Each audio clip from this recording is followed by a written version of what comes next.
So the first homeschool method is the traditional textbook method.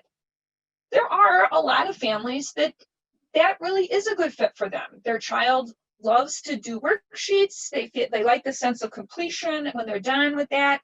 The parents like the familiarity of it, but they do it at their own pace. Maybe they don't.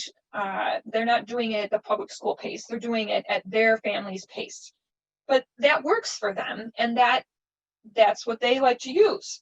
And it's nice because it's familiar. It's the way pretty much all of us learned, unless you were homeschooled yourself. All of us went to public or private school, and that's what we're used to. So it feels very comfortable, and we know what that's about. Some of the curriculum providers that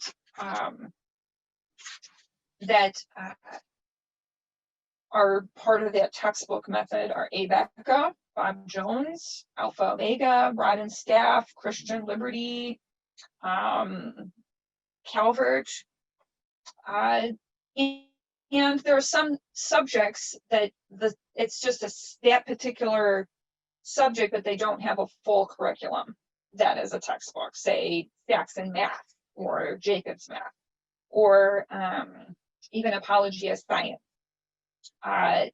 They're textbooks, but they're only for that subject.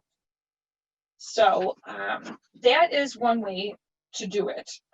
It's very easy to keep records using that method, and it follows a standard scope and sequence. Some people they know that their child is going to return to the school system at some point. That may be a preferred method for you because it roughly follows the same way of doing things, and you can feel pretty confident that your child will still they'll be on track when they go back. The downsides of using that is that it's not very personalized. I mean, there are ways that you can personalize it yourself as the parent, but it's not personalized. It's designed for every kid because all of those companies, they originally provided those textbooks to Christian private schools. And then when homeschooling became popular in the 80s, that's when they started to provide them for homeschooled students as well. But they were originally all providing for the private school Christian schools. So it's very familiar that way. So it's very teacher directed, of course. And so it's again, you get the scope and sequence chart, you get the teacher's guide, and you follow along, and it's very, very easy that way. It can also be a bit expensive because you cannot group the children. Many homeschool families group kids for some subjects like history and science. They tend to group the kids together. It has a lot of benefits. One of them is a financial benefit. And when you have a reduced income, you want to save money. But if you have to have a separate textbook for every grade level, that can get really expensive. I mean, there are ways to get some used ones, but it is expensive. These textbook providers also often have an online school, kind of like a virtual school that your child can enroll in, and that sounds very comforting in that too. And it can be a great option, especially if you're trying to work full-time from home and have your child do homeschooling.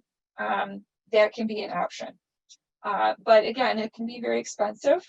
And much like what happened with some families that had to stay home during the COVID thing in the spring, you can very quickly get burned out from that, trying to keep up with the school's pace. Maybe your child's having difficulty learning something. Maybe they're sick.